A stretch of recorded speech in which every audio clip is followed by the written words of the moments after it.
Honours চতুর্থ বর্ষের ছাত্রছাত্রীবৃন্দ, নোয়াখালী সরকারি কলেজ। আমরা অনার্সের চতুর্থ বর্ষে আজকে আমরা আলোচনা করব ইসলামী অর্থব্যবস্থা।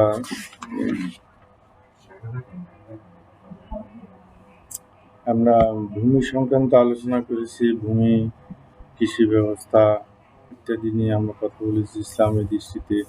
আজকে আমরা আলোচনা করব কৃষি ও শিল্প উন্নয়নে যে মহানবী সাল্লাল্লাহু আলাইহি সাল্লামের থেকে কিভাবে শুরু হয়েছে, তো এটা ঠিক পৃথিবীর সূচনা লগ্ন থেকে কৃষি ব্যবস্থা যে প্রচলন ছিল, যে আল্লাহ তাআলা পৃথিবীর সৃষ্টির পূর্বে যে মানুষের বসবাসের উপযোগী যে ভূমি তৈরি করেছিলেন, যে সেখান থেকে যে মানব সভ্যতা কৃষিকাজে হয়েছে, এবং কৃষি যেখানে যত উন্নত সে দেশ তত বেশি উন্নতি লাভ করেছে। যে সেখানে পবিত্র কোরআনে কৃষি সম্পর্কে বলা আছে যে আল্লাহ সাগর থেকে বর্ষণ মেঘমালা সৃষ্টি হয়, মেঘমালা থেকে যে ভূবৃষ্টি আছে, বৃষ্টি হয়, সেই বৃষ্টিতে ভূমি সজীব হয়, সেই সজীব থেকে গাছপালা সৃষ্টি হয়, ফসলাদি সৃষ্টি হয়, সেখান থেকে যে মানুষের রিজিক বেরিয়ে আসে। যে তোমরা জানো গত 2 সপ্তাহ আগে যে তুরস্কে যে প্রচণ্ড দাবানল জ্বলছিল, যে তুরস্কে তারা অনেক চেষ্টা করেছিল সেই যে দাবানল নিবারণ, কিন্তু তারা পারে না। আনাতোলিয়া অঞ্চলে যারা বলতেছে যে সেখানে এই সময় বৃষ্টিপাত হওয়ারও কোনো সম্ভাবনা নাকি কম থাকে। যেমন আবহাওয়াবিদরা দেখা যাচ্ছে 15-20 দিনে বৃষ্টি হওয়ার কোনো যে সম্ভাবনাই ছিল না, কিন্তু তারপর দেখা গেল যে তারা চেষ্টা করে ব্যর্থ হওয়ার পর যে প্রেসিডেন্টের আহ্বানে আবালবৃদ্ধ বনিতা যে মুক্ত আকাশের নিচে সে আল্লাহর কাছে পরিহাত করছে, আল্লাহ বৃষ্টি দিয়ে সমস্ত দাবানল যে নিভিয়ে দিয়েছে, এবং দেখা যাচ্ছে যে এই বৃষ্টি পরে সে তুরস্কে বন্যাও হয়ে গেছে। এই আমাদের দেশও আমরা এবছর আমাদের বৃষ্টিপাত হচ্ছে না, আমাদের বিভিন্ন অঞ্চলে আমরা আল্লাহর কাছে পরিহাত করেছি, আল্লাহ মেঘমালা সৃষ্টির মাধ্যমে। পবিত্র কোরআনে সূরা রুমে বর্ণনা আছে যে আসলে যে আমরা কোরআনকে যদি খুঁটিয়ে দেখি, সেখানে সবকিছুই বর্ণনা আছে, সবকিছুই বলা আছে। এখানে যে আল্লাহ তাআলা বলছেন যে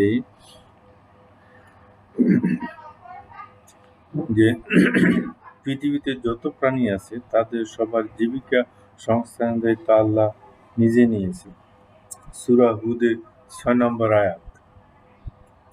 অর্থাৎ পৃথিবীতে আল্লাহ যত প্রাণী সৃষ্টি করেছেন বা করবেন তাদের সবারই খাদ্যের ব্যবস্থা রেখেছে। চাষাবাদের মাধ্যমে এবং অন্যান্য উপায় অবলম্বন করে খাদ্যের সংস্থান করা মানুষের কর্তব্য। অন্য একটি আয়াতে আল্লাহ তাআলা বলেছেন, বলতো কে সৃষ্টি করেছেন নবমণ্ডল, ভূমণ্ডল এবং আকাশ থেকে তোমাদের জন্য বর্ষণ করেছেন পানি, অতঃপর তার দ্বারা আমি মনোরম বাগান সৃষ্টি করেছি, তার বৃক্ষাদি উৎপন্ন করার শক্তি তোমাদের নেই।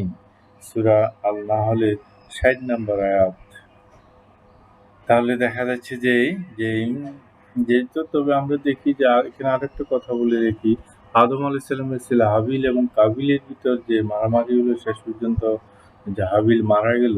এই হাবিল পশুপালন করত আর কাবিল কৃষিকাজ করত। কারণ তখন থেকেও যে কৃষির ব্যবস্থাটা প্রচলিত আছে।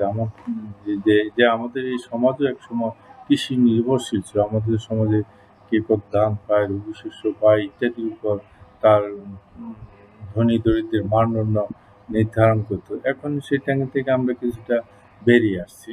বিশেষ করে অন্য অঞ্চলের কথা আমরা জানি না, আমাদের এই অঞ্চলে কৃষিকাজ এখন জমি চাষ করা, জমিতে ভর্তুকি না দিলে জমিও চাষ করতেছে না বর্গাদাররা, এমন হয়েছে। তো যাই হোক, যে কৃষি যে যে একটা হাদিসে নবীজি বলেছেন যে জমি লুকায়িত ভান্ডারে খাদ্যের অনুসন্ধান করো, জমির লুকায়িত ভান্ডারে খাদ্যের অন্বেষণ করো। অর্থাৎ তাহলে মানুষের রিজিক আল্লাহ তাআলা পৃথিবীতে ছড়িয়ে ছিটিয়ে পাহাড় পর্বত, নদী নালা, খাল সমুদ্র, সমতল ভূমিতে ছিটিয়ে রেখেছে, সেখানে তোমরা অনুসন্ধান করো, তাহলে তোমরা পাবে। তাই এই হাদিসে তো বোঝা যাচ্ছে যে আল্লাহ জমির মধ্যে যে খাদ্য ভাণ্ডার লুকিয়ে রেখেছে তা উদ্ধার করার দায়িত্ব মানুষেরই। কিন্তু আমি বলেছি যে খাদ্য ভাণ্ডার যা আমাদের দেশে এত সহজ যে ফসলাদি উৎপাদন হওয়া, আমরা মাঠে ফেলে আসতেছি, দিনই পরে উঠতেছে গাছ, একটু আগাছা হলো ফেলে দিলে, একটু নিড়ানি করে দিলে হয়ে যাচ্ছে।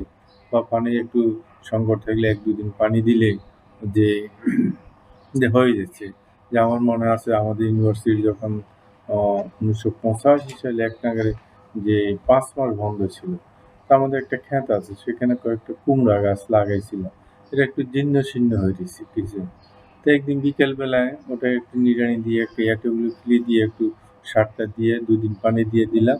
দেখছি যে উইদিন 15 ডেজ এর ভিতর সেটা সুন্দর হয়ে গিয়া বেশ কুমড়া ধরলো, কুমড়ার শাক খাইলাম, কুমড়া খাইলাম হয়ে গেছে।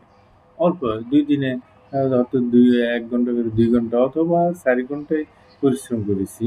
একটু দূর থেকে পানি নিয়ে পানিটা দিতে হয়েছে। এই অল্প সময়। অথচ অন্যান্য দেশে একটা ফসল উৎপাদন, একটা গাছ লাগাতে যে হাজার, হাজার টাকা তাদের খরচ হয়। আমাদের মাশাআল্লাহ এত খরচ হয় না। আমাদের দেশ এত উর্বর, এত উম যে সহজে যে ফল ফলায় যে অন্য দেশে সেটা হয় না। তাহলে আল্লাহ তাআলা পবিত্র কোরআনে বলেছেন, নবীজি কথা বলেছেন যে নবীজি বলছেন কৃষিকে একটি পুণ্যের কাজ বলে আখ্যায়িত করেছেন। তো আমার একটা প্রশ্ন ছিল যে নবীজির সময় ওনারা যে কাজ করেছেন কৃষিকাজের কি অবস্থা, যে খনিজ সম্পদের কি অবস্থা ছিল। কিন্তু এখন দেখতেছি যে এই যে তোমাদেরকে পড়াইতে গিয়ে যে উনাদের সময় সেটা ছিল। নবীজির সময় শিল্পও ছিল, কৃষিও ছিল এবং কৃষির উপর উনি গুরুত্ব আরোপ করেছেন। তা আমি মনে ছিল তখন উনারা যে রুটি, জব দিয়ে রুটি তৈরি করে খেজুর দিয়ে খেতে, এটাই তাদের জীবিকা নির্বাহ।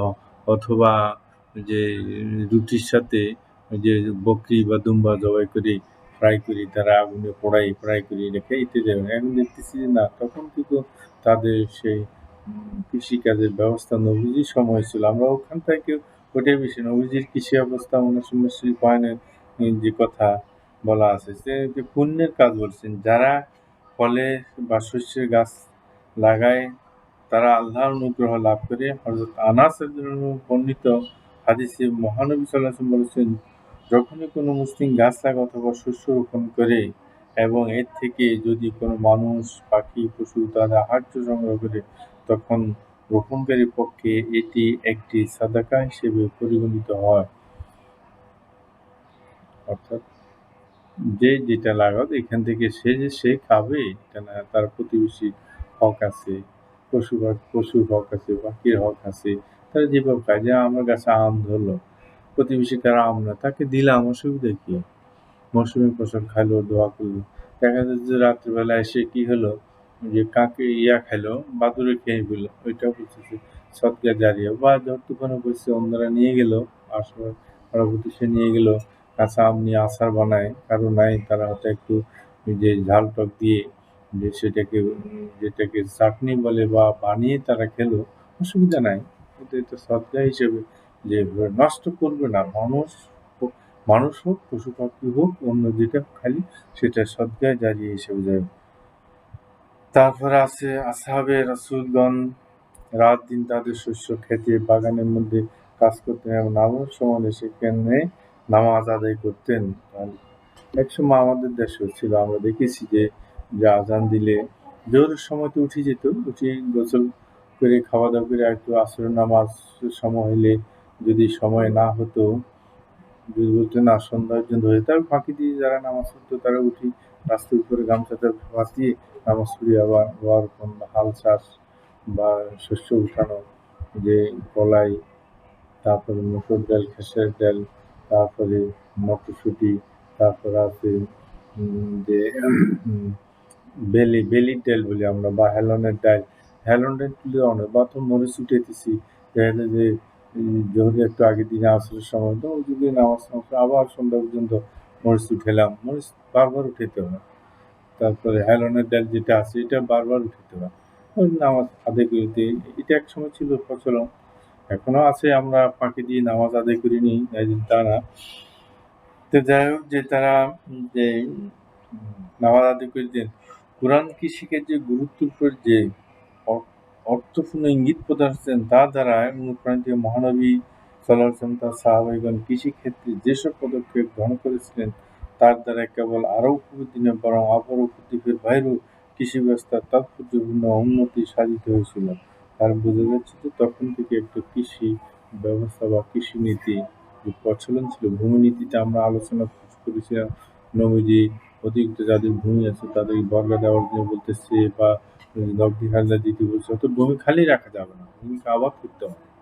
এই ধরনের ভূমিনীতি এটা উমাইয়া আমলেও ছিল, আব্বাসীয় আমলেও ছিল। তবে আমরা ইসলামের আলোকে সেটা সাজিয়েছে। আগে এইরকম সাজানো অবস্থা অথবা ছিল না, অবস্থাটা ছিল ইসলামের আলোকে সেটা।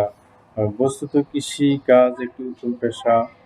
এই পেশায় নিয়োজিত থেকে নিজেদের পরিবারের, দেশের মানুষের জন্য খাদ্য উৎপাদন করা শ্রেষ্ঠ ইবাদত। আল্লাহর সন্তুষ্টি লাভের আশায় কৃষিকাজ করতে হবে। জমি থেকে উৎপাদিত খাদ্য গ্রহণ করে ইবাদত বন্দেগী করা হবে, এই নিয়ত করে কৃষিকাজ আত্মনিয়োগ করতে হবে। এইভাবে নিয়ত করলে কৃষিকাজের মাধ্যমে আল্লাহর সন্তুষ্টি লাভ করা সম্ভব। আল্লাহর সন্তুষ্টি লাভে কৃষিকাজ করতে হবে।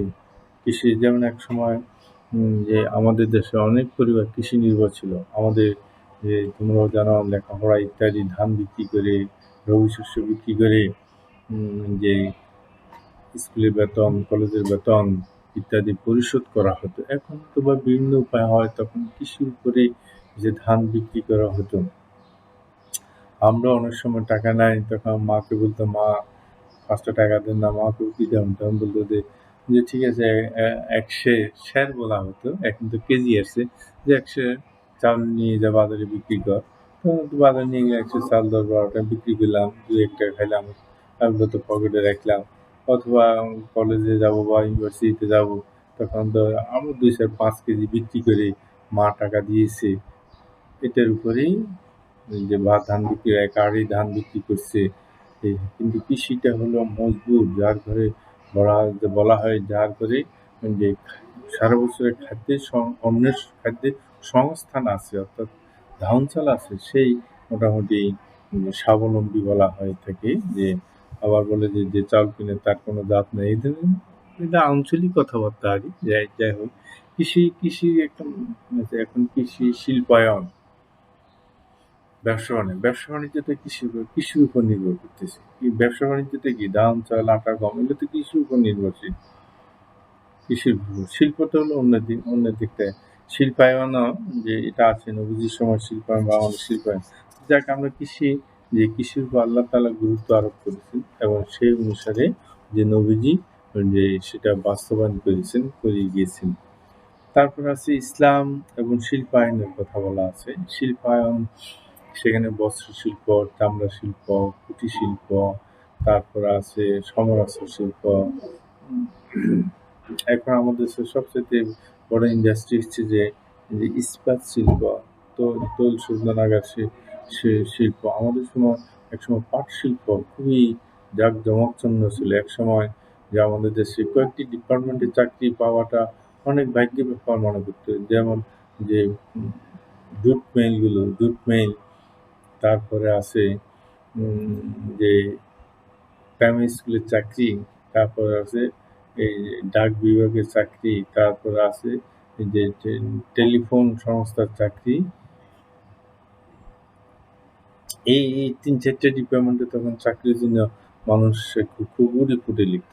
কারণ হলো সরকারি চাকরি, পেনশন হয়, চাকরি শেষ হলে পেনশন হলে একটা কিছু পাওয়া যাবে, এই আশায় তখন এই চাকরিগুলো খুব লোভনীয় ছিল। কিন্তু সেই জুট শিল্প এখন আমাদের দেশ থেকে প্রায় উঠে গেছে বলা চলে। বিশেষ করে যে পলিথিনের আগমনের সাথে সাথে আমাদের সেই জুট মিলগুলো যেমন আদমজী জুট মিল বন্ধ করে দেওয়া হয়েছে। কি কারণে সরকার বন্ধ করছে এটা ওনারা ভালো জানে। তার ডিমেরিটস কী ছিল সে আমরা এত কিছু জানি না, অথবা নাই যে এশিয়ান বিখ্যাত আদমজী জুট, নারায়ণগঞ্জ, এটা এশিয়ার বিখ্যাত জুট। তারপর সুলতান জুট মিল, খান জুট মিল, তারপর আছে অনেকগুলো জুট মিল ছিল আমাদের দেশে। সেই টেক্সটাইল মিলও ছিল, যে সেই মিলগুলো যে বন্ধ আছে। যাকে আমরা এখন শিল্পায়ন নিয়ে কথা বলবো। ইসলাম শিল্পায়নের ব্যাপারে কি বলে? ইসলামের রীতিনীতিতে শিল্পায়ন ইসলামে নিষিদ্ধ না। তো এক শ্রেণীর লোক যে শিল্পায়ন বলতে যে ইসলামের সাথে কন্ট্রাডিকশন যে মনে করে। সেজন্যই প্রারম্ভিকভাবে যে কিছু কথা বলা আছে, ইসলাম ও শিল্পায়ন বা শিল্প উন্নয়ন বিষয়টি আজও অনেক মুসলমানের কাছে অদ্ভুত মনে হয়। আধুনিক সব শিল্পকে আমরা শুধু ব্যবসা-বাণিজ্য অর্থ উপার্জনের মাধ্যম মনে করি। শিল্পপতিদের প্রাচুর্যময় জীবনের প্রতি আগ্রহ ভেবে অধার্মিক বা বকধার্মিক আখ্যা দিই। অর্থ উপার্জন অর্থ সম্ভব উপার্জন মানেই আমাদের কাছে প্রতারণা ও গৃহীত কাজের হাতছানি। আর এই কারণে প্রত্যেক প্রকার শিল্পকে অনৈসলামিক কর্মকাণ্ড বা ইবাদত ও ধর্মীয় আচার-অনুষ্ঠানের জন্য প্রতিবন্ধক মনে করি। কিন্তু সত্যিকার ইসলামী রীতি বিবেচনা করলে আমরা অনুধাবন করতে পারব সব প্রকার শিল্প আসলে একেক ধরনের মানব সেবা। সব প্রকার শিল্পই প্রকৃতপক্ষে ইসলামের উপকার বয়ে আনতে পারে যদি তা অপব্যবহার না হয়। এই কথাও কি কখনো ভেবেছি আমরা তাবৎ দুনিয়ার আধুনিক সব শিল্প আমাদের মুসলিম পূর্বসূরীদের হাতে সূচিত, তাতে তাদের হাতে পূর্ণাঙ্গতা পেয়েছে আমাদের আজকের এসব শিল্প মাধ্যমগুলো। যান্ত্রিক শিল্প, সমরাস্ত্র শিল্প, খোদাই শিল্প, মৃৎশিল্প, চর্মশিল্প, বয়নশিল্প, হস্তশিল্প, কাগজ শিল্পের মতো গুরুত্বপূর্ণ সব শিল্প মুসলমানদের অবদান চিরস্মরণীয় আছে। অর্থাৎ আমাদের দেশে শিল্পায়ন অর্থাৎ এটা যে বিভিন্ন শিল্পপতিদের যে কর্মকাণ্ডের উপরেই সেটা নির্ভর করতেছে। ইসলামের রীতিনীতি বা ইসলামের আদান-প্রদান, ইসলামের ব্যবসা-বাণিজ্যের যে ঋণ দেওয়া-নেওয়া নিয়ে যেই নৈতিকতার কথা বলা আছে, সে মানদণ্ডের আলোকে যদি কেউ শিল্পায়ন করে শিল্পপতি, তাহলে তো কোনো সমস্যা নাই। কিন্তু আমাদের দেশে শিল্পায়ন বা শিল্পপতি যারা আছে তারা দেখা যাচ্ছে যে সেই মানদণ্ডে নৈতিকতার মানদণ্ডকে বিসর্জন দিয়ে যে নিজেদের ইচ্ছামতো শিল্পায়ন করতেছে। যেমন যে আমরা দেখি যে শ্রমিক ছাঁটাই করে নানা অজুহাতে শ্রমিক ছাঁটাই করতেছে। যে ব্যাংক থেকে লোন দিল নিচ্ছে না সে। যে যে আমি যেটা শুনেছি যে এই যে আমি আমাদের যে নোয়াখালী ফেনী আলামিন একটা পরিবহন চলতো, তারা মার্কেটাইজ ব্যাংক থেকে যে ১০০ কোটি টাকা লোন নিল এই খাতে, পরিবহন খাতে নিয়েছে। কিন্তু তারা এই খাতকে বাদ দিয়ে যে কয়েকটা বাস নামিয়ে যে সে ব্যাংকের একজন কর্মকর্তা একদিন আমারে বলল যে নিয়ে তারা যে ল্যান্ড ব্যবসার দিকে তাকে ডাইভার্ট করে ফেলছে। তো এইরকম আমাদের দেশেও এইরকম হচ্ছে যে তারা লোন নিল, ব্যাংকের লোন তারা পরিশোধ করলো না। কোনো এক সময় দেখা গেলো যে খালি গোডাউন আগুন দিয়ে পরে পুড়ে গেছে, সরকারকে ব্যাংকে দেখা গেলো পুড়ে গেছে, আবার বিমা করা থেকে বিমা থেকে ক্ষতিপূরণ পাচ্ছে, যে শ্রমিকদের বেতন দিচ্ছে না, নানা অজুহাতে শ্রমিকদের বেতন কেটে নিচ্ছে, ইত্যাদি ইত্যাদি কারণে যে এই কথাগুলো আমাদের দেশে বা আমাদের সমাজে যে প্রচলিত আছে। তুমি নৈতিকতার মানদণ্ড ঠিক রেখেই যদি শিল্পায়ন হয়, সেখানে যদি তুমি ১,০০০ ২,০০০ লোকের কর্মসংস্থান করা যায়, তাহলে তুমি ইসলামের একজন সেবক হিসেবে পরিগণিত হবে। সে কথাটাই যে প্রারম্ভিকভাবে বলছে, এবং এই দৃষ্টিকোণ থেকে যেই করবে সেই বলতেছে যে মানব সেবা কাজে সে আত্মনিয়োগ করলো। এবং সেই ক্ষেত্রে আমরা দেখি যে যেমন এখানে বলা যে বিভিন্ন শিল্পের কথা বলা আছে, যেমন কাগজ শিল্প, যে ৯১৪ হিজরিতে বাগদাদ শহরে মুসলমানদের যে বাগদাদ শহরে মুসলমানদের এই আবিষ্কার, সিরিয়া সহ বিভিন্ন কাগজের আবিষ্কার বলতেছে যে কাগজে যেমন যে জাহাজ নির্মাণ, সামরিক জাহাজ কিভাবে চলবে, সেখানে পবিত্র কোরআনের সূরা রুমে বর্ণনা আছে, জাহাজ চালানোর কথা বলা আছে, সে আমি নিজে পড়েছি। কাগজ আবিষ্কার হলো মিশরে, মুসলমানরা সর্বপ্রথম কাগজ আবিষ্কার করলো। সেই কাগজ শিল্প আবিষ্কারের পরে কি হলো যে লেখাপড়ার মাধ্যমটা যে দিন দিন অগ্রগতি সাধিত হলো, যে সেখানে যে পরবর্তী পর্যায়ে যে বলা হচ্ছে যে দ্বাদশ শতকে মাঝামাঝি সময় মুসলমানদের মধ্যে কাগজ শিল্পের চরম বিকাশ 1270 হিজরিতে এসে ইতালিতে এই শিল্প কারখানা প্রতিষ্ঠিত হলো। কাগজ শিল্পে প্রভূত উন্নয়ন হবে, অর্থাৎ তখন প্রিন্ট ব্যবস্থা যে স্থায়ীকরণ, লেখার স্থায়ীকরণটা সহজ হয়ে গেল। যে আমরা যে যে কোরআনের কথা যদি কোরআন যখন আবিষ্কার হয়েছিল তখন তারা গাছের চামড়ার উপর, পাতার উপর, চামড়া, পশুর চামড়ার উপর লিখিয়ে যে সংরক্ষণ করা হয়েছিল। কিন্তু পরবর্তী পর্যায়ে যখন কাগজ আবিষ্কার হলো তখন সেখানে যে কাগজ, যে এটা আমরা পরে আসতেছি, এটা নিয়ে আরো কথা আছে। এর আগে আমরা আলোচনা করতে চাচ্ছি যে মুদ্রণ শিল্প, তারপর দেখা যায় যে মুদ্রণ শিল্পটা হলে এবং এই মুদ্রণ শিল্পের ফলে দেখা গেল যে আমাদের যে মানুষের আবিষ্কার, মানুষের জ্ঞান গবেষণা লব্ধ ফলসমূহ সংরক্ষণ করা হয়। এই প্রসঙ্গে যে পবিত্র কোরআনের কথা আসছে যে কোরআন যখন এই মুদ্রণ শিল্প আবিষ্কার হয় না, কাগজ যখন আবিষ্কার হয় তখন সীমিত ছিল, কোরআনের সময় সীমিত ছিল। এবং পরবর্তী পর্যায়ে যখন এটা আবিষ্কার হলো মুদ্রণ শিল্প, তখন যে এটা স্থায়ী দেওয়া কাজটা সহজ হলো। কিন্তু ইতিহাস যেটা বলে যে মুদ্রণ যন্ত্র আবিষ্কারের প্রথম দিকে তখনকার কিছু অদূরদর্শী মাওলানা এই শিল্পের উপর ধর্মীয় নিষেধাজ্ঞা জারি করে। এটা করা যাবে না, নবীজি করেন, এটা করা যাবে না। এখনো আমাদের দেশে আছে, যেমন সৌদি আরবে আজকে ঈদুল ফিতর হচ্ছে, আমাদের দেশে কিছু লোক ঈদুল ফিতর করতেছে, ঈদুল আজহা হচ্ছে আজহা, কিন্তু ঈদুল ফিতর ঈদুল আজহার সময় হলে এই কথা। তাহলে ঠিক আছে, তোমরা সৌদি আরবে যখন ফজর নামাজ হয়, আমরা এখানে ফজর নামাজ পড়ি, তারা যখন জোহর পড়ে তখন জোহর পড়ি, কিন্তু ওটা তো না করে ঈদের সময় কেন আমরা শুধু একতলাফি সৃষ্টি করবো, শুধু মতপার্থক্যের কথা সৃষ্টি করবো? এই হলো আমাদের এই মুসলমানদের কাজ, যার কারণে মুসলমানদের জন্য দশা। এইখানে তো তারও নমুনা আমরা দেখতে পাচ্ছি যে মুদ্রণ শিল্প আবিষ্কার হলো না, এটা করা যাবে না। যদিও তাদের তখনকার শেষের দিকে কিছু কিছু স্বার্থন্বেষী কুরআন নকলকারীদের ষড়যন্ত্র তারা প্রভাবিত ছিল। কারণ কুরআনের ছাপা পদ্ধতি চালু হলে কোরআন নকলকারীদের জীবিকা উপার্জনের ঘাটতি দেখা দিয়ে কোরআন নকলকারীদের ফলে আমরা মুসলমান জনগোষ্ঠী অনেক কাল পবিত্র কোরআনের ব্যাপক প্রচার প্রসার এবং পানির চর্চা, গবেষণা এবং এর উপকার বঞ্চিত ছিলাম। পরবর্তী সময়ে যখন কোরআন ছাপার অনুমতি হয় তখন আমরা মুসলমানরা ব্যক্তিগত কোরআন কবি সংগ্রহ করা, কোরআনের অধ্যয়ন এবং ব্যাপক হারে কোরআন গবেষণার সুযোগ পেলাম। আজ এই জন্য সর্বদা শিক্ষিত ইসলামের প্রভূত উন্নয়ন এবং ইসলামের ব্যাপক প্রচারের ফলে মুদ্রণ শিল্পের অবদান অনেক এবং বর্ণনাতীত। মুদ্রণ শিল্পের বিভিন্ন উপকারিতার পাশাপাশি এই শিল্প অপব্যবহার হচ্ছে, নষ্ট হচ্ছে সমাজ, কষ্ট পাচ্ছে মানুষ, অপসংস্কৃতি সয়লাব হারিয়ে যাচ্ছে মুসলমানদের যুব সমাজ। দুটো দিকই আছে, যে মুসলমান তাহলে যে কোরআন যখন এই নিষেধাজ্ঞা উঠিয়ে নেওয়া হলো তখন সহজ হয়ে গেল।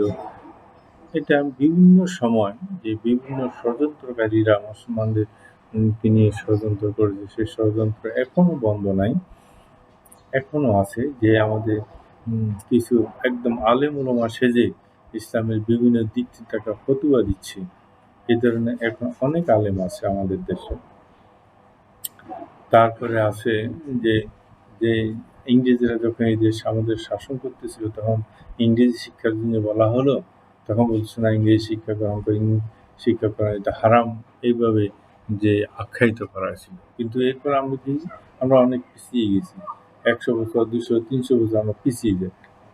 এরপরে যখন আবার বললো যে না শিক্ষা গ্রহণ করবো, সব ভাষাই তো আল্লাহর দান, তাহলে আমরা শিখবো না কেন? শিখতে আপত্তি কোথায়? ডক্টর মোহাম্মদ শহীদুল্লাহ 17 ভাষায় সম্ভবত পণ্ডিত ছিলেন, অসুবিধা কোথায় শিখার জন্য? কিন্তু এক শ্রেণীর লোক সেইখানে আসি যে বাধা প্রদান করবে, বাধা দিবে, মানে অগ্রসর হচ্ছে, সেখানে প্রতিবন্ধকতা সৃষ্টি হবে। তারপরে যাই হোক, যে প্রথম দিকে আমরা দেখি এই শিল্পে মুসলমানরা নেতৃত্ব দিয়েছিল, কিন্তু পরবর্তী আজকে যেটা হচ্ছে যে এখন এই মুদ্রণ শিল্পটা যে এখন অন-ইসলামিক, বেবিচারী, বিভিন্ন যে বিবস্ত্র ছবি ইত্যাদি ইত্যাদিও মুদ্রণ শিল্প, যেমন কিছু যে ম্যাগাজিন আছে খুবই দেখতে খুবই বিশ্রী মনে হচ্ছে, এই ধরনের অপব্যবহার হচ্ছে, এটা ঠিক আছে। যাই হোক, যাই হচ্ছে যে আমরা যে এখন ঐতিহাসিক এইসব বিশ্লেষণগুলি বলা হচ্ছে যে মুদ্রণ শিল্পে যে প্রযুক্তির ফলে দেখা যায় এই প্রযুক্তি মুদ্রণ শিল্পে এই প্রযুক্তির চাবিকাঠি নির্মাতা, বিক্রেতা এবং পাবলিশারদের হাতেই থাকে। যারা এখন যে দুটি কথা বলে, ইলেকট্রনিক মিডিয়া এবং প্রিন্ট মিডিয়া তোমাকেও উঠাইতে পারে, তোমাকে ধ্বংস করে দিতে পারে। দুটোই তারা পারে। ওই মুদ্রণটাই এখন ইলেকট্রনিক এবং প্রিন্ট মিডিয়া দুটোই আছে। তোমাকে উঠাইতেও পারে, তোমাকে ধ্বংস করতে পারে। এই কথাটা বলতেছি, সেটা ব্যবহার করি। যে আমরা বলতেছিলাম যে নবীজির আমলে যে শিল্পায়নের কথা বলতেছিলাম।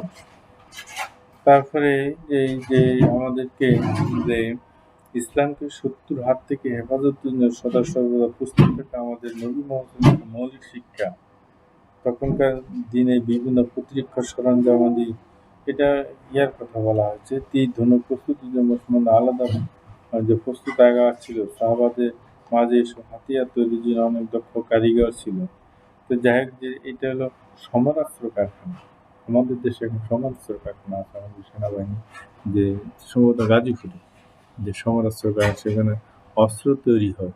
আর নবীজির সময় যে এইসব ইয়াগুলো তীর ধনুক, যে বর্ষা, বল্লম ইত্যাদি ছিল। এখন তো অত্যাধুনিক যে অস্ত্রশস্ত্র, ড্রোন হামলা হচ্ছে, ক্ষেপণাস্ত্র হামলা হচ্ছে, তারপরে ট্যাঙ্ক কামান দিয়ে একসাথে অনেকগুলো ধ্বংসযজ্ঞ হচ্ছে। যাই হোক, যে বিশ্বব্যাপী যে এখন অন্য আমাদের থেকে একসময় এই শিল্প যে মুসলমানদের হাতেই ছিল, যে কিন্তু উম, এখন এটা অন্যদের হাতে চলে যায়। যাই হোক, এই ধরনের যে আমরা যদি দেখি যে মোহাম্মদ সাল্লাল্লাহু আলাইহি ওয়াসাল্লামের সময় উম, যে শিল্পের কথা উম, আমরা দেখতে পাই, তখনকার উনার সময় যে শিল্পায়নের যেই ইয়াগুলো ছিল, যে সেখানকে আমরা যে আল্লামা ইউসুফ কারজাবী যেটা বলেছেন, কৃষিকাজ ছাড়াও মুসলমানেরা অবশ্যই এমন সব শিল্প পেশা এবং দক্ষতার বিকাশ ঘটাতে হবে যা সমাজের জন্য অপরিহার্য, একটি স্বাধীন এবং শক্তিশালী জাতি গঠনে সহায়ক এবং একটি দেশে সুখ ও সমৃদ্ধির জন্য অনুকূল। ইসলামী শরীয়তে শুধু অপরিহার্য শিল্প পেশা গ্রহণে অনুমোদন দেয়, বরং ইসলামের মহান ইমাম ও ফকিহগণ তার সমগ্র মুসলিম উম্মতকে বাধ্যতামূলক বলে আখ্যায়িত করেছেন। এই ধরনের বাধ্যতামূলক পর্যাপ্ততা বাধ্যবাধকতাকে বলা হয়। অর্থাৎ শিল্পায়নের কথা বলছি, ক্ষুদ্র কুটির শিল্প গিয়ে উনি কথা বলেছেন। নবীজির আমলে যে মদিনার যে শিল্পগুলো গড়ে উঠেছিল, যে শিল্প এখানে হচ্ছে ক্ষুদ্র ও কুটির শিল্প, তৈরি পোশাক শিল্প, অলংকার শিল্প, সমরাস্ত্র নির্মাণ শিল্প, চামড়া শিল্প এবং নির্মাণ শিল্প। নির্মাণ শিল্পগুলিতে মসজিদ, তারপরে এই মক্তব ইত্যাদি, সেখানে মসজিদে নববী, মসজিদে কুবা এবং অন্যান্য মসজিদে এই সময়ে নির্মাণ শিল্প স্থাপিত হয়নি। তখন মসজিদে নবীজির সময় মসজিদ শিল্পের বিকাশ হয়েছিল। কিন্তু পরবর্তী পর্যায়ে খলিফা আব্দুল মালিকের সময় এসে যে প্রাসাদ স্থাপত্য শুরু হয়। পরবর্তী পর্যায়ে আসে আবার যে সমাধি স্থাপত্য। এখন স্থাপত্য যে তিন ধরনের স্থাপত্যই আছে। একটা হলো যে প্রাসাদ স্থাপত্য, সমাধি স্থাপত্য, আর একটা হচ্ছে যে প্রাসাদ স্থাপত্য, সমাধি স্থাপত্য, আর একটা হলো মসজিদ স্থাপত্য। এই তিন ধরনের যে স্থাপত্যই যে বিষয়, যেমন আমাদের যে বিশ্বের সর্বোচ্চ এখন অবশ্যই এখন বিভিন্ন দেশের সৌন্দর্য যে স্থাপত্য, যেমন পেট্রোনাস টাওয়ার, আবার টুইন টাওয়ার তো ধ্বংস হয়ে গেছে, আইফেল টাওয়ার, যে এখন দুবাইতে আরেকটা কি যেন টাওয়ার হয়েছে দেখছি, মালয়েশিয়াতে একটা হয়েছে যে টাওয়ার, সেটাও স্থাপত্য সৌন্দর্য অফিসিয়াল কাজে বেশিরভাগ যে ব্যবহার হচ্ছে। এখন আমাদের দেশেও বড় বড় স্থাপত্যগুলো হচ্ছে, যে এই গার্ডেন সেই গার্ডেন নাম দিয়ে তার ৩, ৪, ৫, ৬ তলা পর্যন্ত মার্কেট, এরপর থেকে আবাসিক ভবন। যে একটা প্রযুক্তি উন্নয়নের সাথে সাথে সেটা যে হয়েছে, যে আমাদের দেশে বেশি সমরাস্ত্র যে নবীজির সময় ছিল, এখনো আছে। অলংকার শিল্প মেয়েদের, সেটা এখন আছে তৈরি পোশাক শিল্প। এটা তো আমাদের দেশে এখন বেশ জনপ্রিয় এবং এর থেকে আমরা অনেক বৈদেশিক মুদ্রা অর্জন করি, যেটাকে আমরা গার্মেন্টস ইন্ডাস্ট্রি যে বলে থাকি। চামড়া শিল্পে আমরা এখন মার পেয়ে গেছি। এখন সেটা অনেকটা যে আমাদের যে প্রযুক্তিগুলো আদর্শ চামড়া বিক্রি হয় না, সেটা ফেলে দেওয়া হয়, নষ্ট হয়ে যায়। যে সুষ্ঠু নীতিমালার অভাব, সমরাস্ত্র কারখানা, এছাড়া আরো অনেকগুলো যে বিভিন্ন দেশে আমাদের দেশে ক্ষুদ্র ক্ষুদ্র কারখানাগুলো আছে, যে ক্ষুদ্র যেমন যে আমাদের দেশে যে বিভিন্ন যে যে গৃহস্থলী কাজে ব্যবহার করা হয়, যেমন পাতিল আছে, তারপর আছে দাও, তারপর আছে মাটি, যেটাকে আমরা স্থানীয় ভাষায় খন্তা বলে থাকি। বলে থাকি। এছাড়াও আরো আছে অনেকগুলো যে সিরামিক ইন্ডাস্ট্রি আছে আমাদের দেশে এখন। তারপর টাইলস ইন্ডাস্ট্রি আছে, ইন্ডাস্ট্রি আছে, তারপরে যে ফাইভ যে নির্মাণের যে ইন্ডাস্ট্রি আছে, ছোটখাটো যেগুলো বড় আকারে না হলেও আমাদের দেশে প্রয়োজনে এই জন্য ছোটখাটো অনেক ইন্ডাস্ট্রি আছে, যার দ্বারা হাজার হাজার যে শ্রমিক তাদের জীবিকা নির্বাহ। একজন ছোট একটা ইন্ডাস্ট্রি করলো, সেখানে তার ২ জন বা ৩ জন শ্রমিক নিল, যে নিয়ে তার পরিবার ওই ২, ৩ জন, ৪ জনের পরিবার যে একটা যে সুন্দরভাবে যে তারা যে চলতেছে, এই ধরনের আছে। তারপরে বড় বড় ইন্ডাস্ট্রিগুলো তো আছে, ইস্টার্ন রিফাইনিং যেটা আছে, যেমন গার্মেন্টস ইন্ডাস্ট্রি আছে, তারপর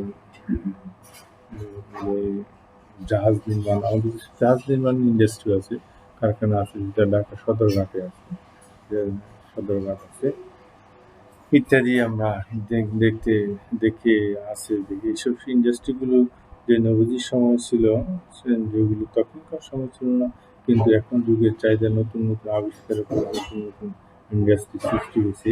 তো সেই ইন্ডাস্ট্রি যদি সত্যিকার রাষ্ট্র ঘোষিত নীতিমালা অনুযায়ী ইসলামের মানদণ্ডের ভিত্তিতে নৈতিকতা বজায় রেখে যদি সেই ইন্ডাস্ট্রি ডেভেলপ করে, তাহলে সেখানে যে বলছে যে সেটা ইসলামের এক ধরনের সেবা হিসেবে যে ইসলাম ঘোষণা করেছে, সেখানে অনৈতিকতা যে আশ্রয় না নিয়ে, যে আমরা দেখেছি যে অনেক যে ইন্ডাস্ট্রি তালামারি দিয়ে শ্রমিকদেরকে বের করে দিয়ে ল্যাব ঘোষণা করে পুলিশ নিয়োগ করা হয়েছে, এই ধরনের আছে।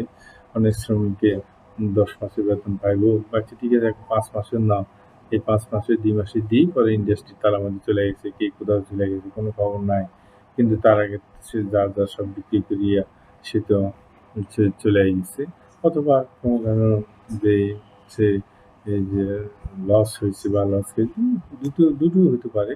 ইচ্ছাপূর্বক এটা করতে পারে, অথবা ব্যবসা ফল হইলে উৎপাদিত পণ্যের মার্কেট যদি না ধরতে পারে, তাহলে সেখানে যেমন আমাদের দেশে বস্ত্রশিল্প কিন্তু অনেক উন্নত। কিন্তু পার্শ্ববর্তী দেশের কারণে আমাদের বস্ত্রশিল্পটা আমরা আমাদের এক ধরনের মোহ আছে, ওই দেশের কাপড়-চোপড়ের প্রতি আমাদের দেশের মানুষের এক ধরনের মোহ আছে, যে এই মোহটা যদি আমরা কেটে উঠতে পারি, না আমরা আমাদের দেশীয় পণ্য আমরা ব্যবহার করব, তাহলে আমরা আরও উন্নত হতে পারি। যেমন আমাদের দেশে একটু অর্থ সম্পদের মালিক হইলে তারা থাইল্যান্ড চলে যায়, তারা সিঙ্গাপুর চলে যায়, পার্শ্ববর্তী দেশে চলে যায় মার্কেটিং করার জন্য।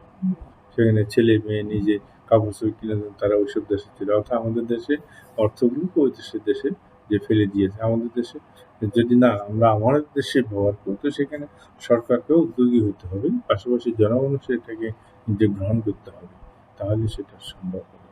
তো ঠিক আছে, যে ইন্ডাস্ট্রি বা কৃষি সম্পর্কে আমার একটা ধোঁয়াশাটা ছিল, এবং তোমাদেরকে পড়াইতে গিয়ে আমার নিজেরও সেই ধোঁয়াশা, সেই সন্দেহটা কেটে আমরা দেখছি যে কৃষ্টি আদিকাল থেকে যে উম, কৃষি ব্যবস্থা প্রচলন ছিল, এবং ইন্ডাস্ট্রিটা বা শিল্পায়নটা আস্তে আস্তে ডেভেলপ হয়েছে। আস্তে আস্তে মানুষের আবিষ্কারের ফলে মানুষের চাহিদা অনুসারে মানুষের প্রযুক্তি আর পাশাপাশি কোরআন সেটাকে সাপোর্ট করে গেছে, যে সেখান থেকে তথ্য সংগ্রহ করে মানুষের জীবন জীবিকা নির্বাহকে যে জীবন জীবিকা নির্বাহ পদ্ধতি বা আবিষ্কার করে, যার ফলে আজকে বিশ্ব এখন শিল্পায়নের দিকে, যে শিল্প যত উন্নত তারা তত বেশি উন্নত। আর একটা এফেক্ট যেটা হচ্ছে এই বিশ্বব্যাপী যেটা আসে যে ভূতত্ত্ববিদেরা বা আবহাওয়াবিদ যেটা বলতেছেন যে অতিরিক্ত শিল্পায়নের প্রভাবে দেশে এখন অতিরিক্ত বন্যা হচ্ছে, অতিরিক্ত দাবানল হচ্ছে। এবার তো মনে হয় ৮-১০টা দেশে দাবানল হয়েছে এবং ৮-১০টা দেশে মনে হয় প্রচণ্ড হচ্ছে যে ঝড় তুফান। এখন আমেরিকার যে লুইজিয়ানা রাজ্যে সম্ভবত আঘাত হানতেছে ২০০ কিলোমিটার বেগে প্রচণ্ড ঝড় এবং জলোচ্ছ্বাস আঘাত হয়। এগুলো বলতেছে যে অতিরিক্ত শিল্পায়নের প্রভাবে হচ্ছে। তো দুটি যে প্রকৃতির ভারসাম্যও রাখতে হবে, শিল্পায়নও করতে হবে। এইভাবে আগে যেতে ঠিক আছে, ভালো থাকো। ইনশাআল্লাহ আগামী ক্লাসে আমরা দেখি যে খোলামেলা রাশেদিনের যুগ এবং আব্বাসীয় যুগে কী হয়েছে এটা নিয়ে আমরা আলোচনা করব। তো সকলে ভালো থাকো। আল্লাহ হাফেজ। স্বাস্থ্যবিধি মেনে চলবে। খুদা হাফেজ।